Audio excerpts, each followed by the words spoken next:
Welcome my dear student, Tapoban centre থেকে আমি সুকুমার পাল। দেখো, তোমরা কিছু কোশ্চেন তোমাদের মনে ভীষণ ভাবাচ্ছে, তোমরা পড়তে পড়তে বারবার সেইগুলো চিন্তা করছো, সেই চিন্তা সেগুলো তোমাদের স্বাভাবিক। তো সেই ব্যাপারে আমি তোমাদের সঙ্গে কিছু কথা বলবো, যেমন এএলপি সিবিটি ওয়ানের রেজাল্ট কবে বেরোবে, সিবিটি টু রেজাল্ট পরীক্ষা কবে হতে পারে, বা জুনিয়র ইঞ্জিনিয়ারের ক্ষেত্রেও যা, এবং এনটিপিসি পরীক্ষা আফটারাল কবে হতে পারে, সেরকম বিরাট কি সম্ভাবনা রয়েছে এগুলো নিয়ে। তো দেখো, বিষয়টা হচ্ছে যে রেলওয়ে বোর্ড একদিনকাল যেসব কাজগুলো করলো সেগুলো কিন্তু রেলওয়ে বোর্ডের কর্মী সংখ্যার কোনো দরকার পড়েনি। নোট দিস পয়েন্ট, রেলওয়ে বোর্ডের কর্মী সংখ্যার কোনো দরকার পড়েনি। এখন প্রশ্ন হচ্ছে, কেন স্যার এই কথাটা আপনি বলছেন? এটা খুব সহজ এবং সিম্পল কোশ্চেন, যে এক্সাম হয়ে যায় মোটামুটি 50, 60, 70 দিনের মাথায় রেজাল্ট আউট করা কোনো ব্যাপার না। কারণ এত বড় এক্সাম যে রেলওয়ে বোর্ড নিয়ে নিল, আমরা রেলওয়ে বোর্ডকে বিরাট বিরাট বাহাবা দিচ্ছি, ব্যাপারটা সেখানে মোটেও না। এই রেলওয়ে বোর্ড যে নিতে পারলো এক্সাম তাড়াতাড়ি, তার পেছনে সব থেকে বড় কারণ হচ্ছে ভেন্ডারিং সিস্টেম। ভেন্ডারিং সিস্টেমটা কি একবার ক্লিয়ার করে বলি। মানে বিভিন্ন অন্য সংস্থা দ্বারা নিয়ন্ত্রণ করে এক্সামটা নেওয়া।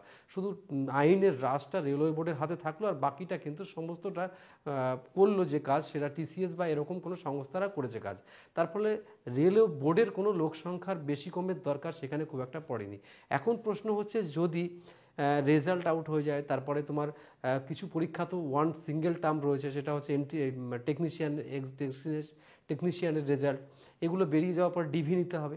এবার ডিভি যখন নিতে হবে তখন কিন্তু ডকুমেন্ট ভেরিফিকেশন যেটা, তারপর মেডিকেল নাও একবার হবে।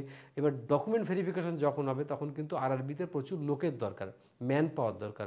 প্রশ্ন হচ্ছে, আরআরবিতে সেই ম্যান পাওয়ার সাফিসিয়েন্ট নেই। কিন্তু আমি প্রত্যক্ষভাবে তোমাদেরকে বলছি, যেরকম কলকাতা আরআরবির কথায় যদি আমি স্পেসিফাই করে বলি, সেখানেও কিন্তু লোক সংখ্যা খুবই কম।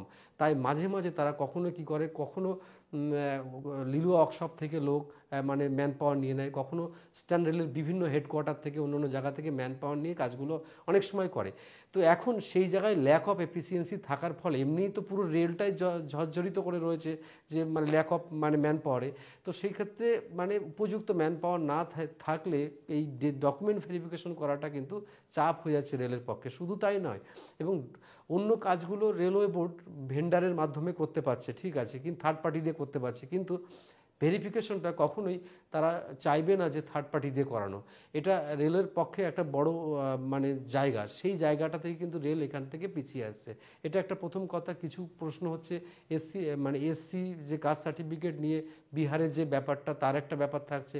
সব মিলিয়ে যদি আমি চর্চা করতে থাকি, বা এই যে আমি যে কথা বলছি এটা যে 100% ঠিক তা নয়, ব্যাপারটা হচ্ছে অ্যাজামশানের ওপরে বলা হচ্ছে। আসলে আরআরবি বোর্ডও আজকে যা বলছে কালকে আবার অন্যরকম করে ফেলছে, এই একটা কথা। আর নতুন ভ্যাকান্সি নিয়েও আমি একটু কথা বলবো।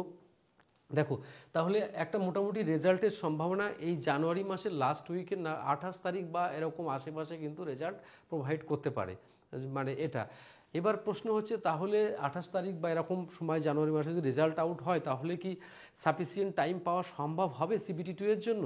দেখো, এখনও তো সিবিটি টু এর প্রিপারেশনই চলছে, যারা মোটামুটি ভালো মার্কস পেয়েছো।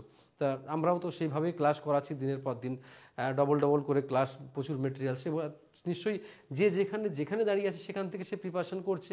প্রশ্ন হচ্ছে, তাহলে সিবিটি টু কবে? দেখো, সিবিটি টু যদি লাস্ট অফ দ্য জানুয়ারি বেরোয়, তাহলে সিবিটি টু কিন্তু লাস্ট অফ দ্য ফেব্রুয়ারি হবে না। সেখানে একটু সাফিসিয়েন্ট টাইম রাখবে আরআরবি। কারণ কারণ সেই আরআরবির টার্গেট হচ্ছে সেই যে ডিভি, ডকুমেন্ট ভেরিফিকেশন, এই রিলেটেড কাজকর্মের জন্য ল্যাক অফ ম্যান পাওয়ারের যে ঘাটতি, সেটাকে কিন্তু ইনডাইরেক্টলি দেরি করাচ্ছে, যাতে সেই ঘাটতিটা অন্য দিক থেকে জোগাড় করিয়ে কমপ্লিট করতে পারে। আচ্ছা, এবার যেটা প্রশ্ন, তাহলে সিবিটি টু যা ফেব্রুয়ারির একদম লাস্ট উইক, না হলে তোমার মার্চ মাসের মিডল করে সম্ভাবনা রয়েছে কিন্তু হওয়ার, বা মার্চ মাসের শেষ দিকেও হতে পারে। তা তোমরা অতটা ভরসা করো না। মোটামুটি তোমরা যেটা এগোবে, তোমরা ফেব্রুয়ারি লাস্ট উইক হিসেবে এগোবে, কারণ একটু হাতে রেখে এগোনোটাই বেটার হয়। তাহলে 1 নম্বর প্রশ্নটা ক্লিয়ার হয়েছে। আর মানে ভ্যাকান্সি নিয়ে যদি কথা বলি, তোমরা রেলের ক্যালেন্ডার যেটা বেরিয়েছে সেই অনুযায়ী জানুয়ারিতেই কিন্তু নতুন করে অ্যাসিস্ট্যান্ট লোকো পাইলটের ফর্ম বেরোবে, এটা নিশ্চিত। শুধু তাই নয়, জানুয়ারিতে ফর্ম বেরোনোর সমস্ত খবর রেডি হবে, এবং ফর্ম ফিল আপটা ফেব্রুয়ারি মাস থেকে হওয়ার সম্ভাবনা রয়েছে। বোঝা গেল ব্যাপারটা? তাহলে এই প্রশ্ন দুটোর উত্তর আমরা এবার সিবিটি ওয়ান রেজাল্ট আউট হলে তারপরেই সিবিটি ওয়ান যেই রেজাল্ট আউট হওয়ার সম্ভাবনা আছে, এবং সেক্ষেত্রেও মাসখানিক হয়তো সিবিটি ওয়ানের থেকে মাসখানিক দেরিতে সিবিটি টু এক্সামটা হবে, মানে রেজাল্টের হবে হচ্ছে CBT2, মানে অ্যাকচুয়ালি আমি যা বলতে চাইলাম CBT2 ALPর হয়ে যাওয়ার মাসখানেকের মধ্যে বা তার কাছাকাছি সময়ে CBT2 JEEর এক্সামটা হবে। এখন তোমরা কিভাবে প্রিপারেশান করবে? প্রিপারেশানটা হচ্ছে যারা JEE এবং অ্যাসিস্ট্যান্ট লোকো পাইলট দুটো প্রিপারেশানই একসাথে চালাচ্ছ, তারা কিন্তু CBT1 ALPর সাথে CBT2 ALPর সাথে সাথে JEEর প্রিপারেশানটা তোমাদের হয়ে যাচ্ছে, কেননা সেই টেকনিক্যাল পোর্শনটা তো পুরোপুরি মানে ALPতে রয়েছে, ওই জায়গাটা কমপ্লিট হয়ে যাচ্ছে। যেটা এক্সট্রা জায়গা সেটা কিন্তু ওই যে মাঝখানে যে গ্যাপ থাকবে ALP CBT2 এর সাথে ALP CBT JEE CBT2 ওই সময় কমপ্লিট করে ফেলতে পারবে। এবার নতুন ভ্যাকান্সি অ্যাট দ্য টাইম কিন্তু বেরোবে, কম বেশি বেরোবে। এবার আসছি NTPC এক্সাম। প্রিয় স্টুডেন্ট, NTPC এক্সাম নিয়ে তোমরা অনেকেই বিভিন্ন দ্বন্দ্বে আছো, তো সেটা হচ্ছে মানসিকভাবেও তোমরা দ্বন্দ্বে রয়েছো, সেটা মোটামুটি তোমরা ধরে নাও এপ্রিল মাসের লাস্ট ছাড়া কিন্তু এক্সামের কোনো পসিবিলিটি তেমনভাবে নেই। মানে আরেকবার বলি আমি, NTPC এক্সামটা মোটামুটি এপ্রিলের লাস্ট নাগাদ হওয়ার সম্ভাবনা রয়েছে। দেখো এইসব সবই সম্ভাবনাময় ব্যাপার, এই যে আমি 100% গ্যারান্টি দিয়ে বলতে পারবো না, কারণ আমি তো রেলওয়ে বোর্ডের লোক নই। তো যতটুকু আমরা খবর পাই, যতটুকু বুঝতে পারি, জানতে পারি, পরিস্থিতি এবং এক্সপিরিয়েন্স দিয়েই বলি কথাগুলো। তা এই ব্যাপার এবার সামগ্রিক দিক দিয়ে তোমার সামনের গ্রুপ ডি ফর্মটা বেরোচ্ছে, এবার গ্রুপ ডি যখন বেরোচ্ছে গ্রুপ ডির ফর্ম ফিল আপ চলবে। এবার তাছাড়া রেলের আর একটা যে আইসোলেটেড ক্যাটাগরির ফর্ম বেরিয়েছে সেটার ফর্ম ফিল আপ চলবে। এই সমস্তগুলো সারা বছরই চলছে। এবার এগুলো রেল কাজ করায় থার্ড পার্টি দিয়ে, নিজস্ব রেলের লোক আগে করতো এইসব কাজগুলো, এখন আর রেল নিজের লোকগুলো এইসব কাজ করে না। সুতরাং এইসব কাজ করার জন্য রেলওয়ে বোর্ডের নতুন করে কিছু ম্যান পাওয়ারের দরকার। সেই ম্যান পাওয়ারগুলোর চেষ্টায় বিভিন্ন জায়গা থেকে রেল তোলার সম্ভাবনা রয়েছে, লোক মানে ম্যান পাওয়ার তুলে একটা অ্যাডজাস্টমেন্ট করে হয়তো করবে। দেখো কিছু বিষয় অত্যন্ত সত্যি, কোনো রেলওয়ে বোর্ডে দেখবে তো সেক্রেটারি পোস্ট আছে কিনা, সেক্রেটারি পোস্ট আছে, কিন্তু সেক্রেটারি বলে কেউ আছে কিনা একবার দেখবে তো, নেই। সব এসে অ্যাসিস্ট্যান্ট সেক্রেটারিদের কাজ চালাচ্ছেন। আবার দেখবে ওখানে দু রকম পোস্ট থাকে, একটা চেয়ারম্যান থাকে, চেয়ারম্যান স্যার তো রেলওয়ে ব্যাপারটাতে অত মাথা ঘামায় না, যিনি ঘামান তিনি হচ্ছে অ্যাসিস্ট্যান্ট সেক্রেটারি। তার উপরে কিন্তু যথেষ্ট চাপ থাকে রেলওয়ে বোর্ডের।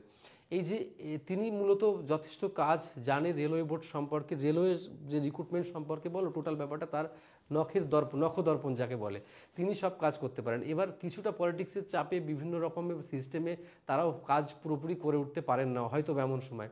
তারপরে কর্মী সংকোচনের যে ব্যাপারটা, সব মিলিয়ে এরকম হচ্ছে।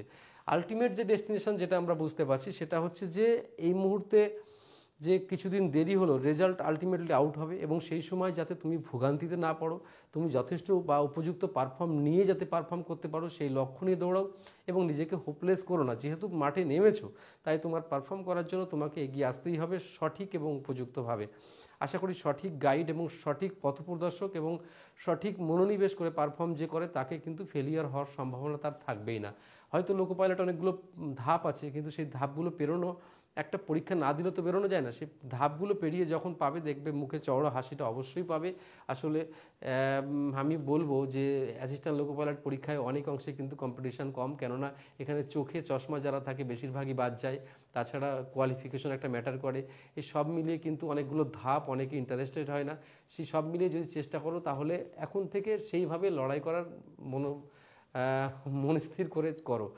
আর অবশ্যই ভালোভাবে পড়ো, পারফর্ম করো। পারফর্ম করা ছাড়া আছে কি, যখন নেমেইছো জলে, তখন জলে নামবো, আমরা মাছও ধরবো, সেই রকম টার্গেট নিয়ে এগোতে হবে। ওকে, বেস্ট অফ লাক প্রিয় স্টুডেন্ট, প্রত্যেকেই খুব ভালো থেকো। অনেক অনেক ধন্যবাদ সবাইকে।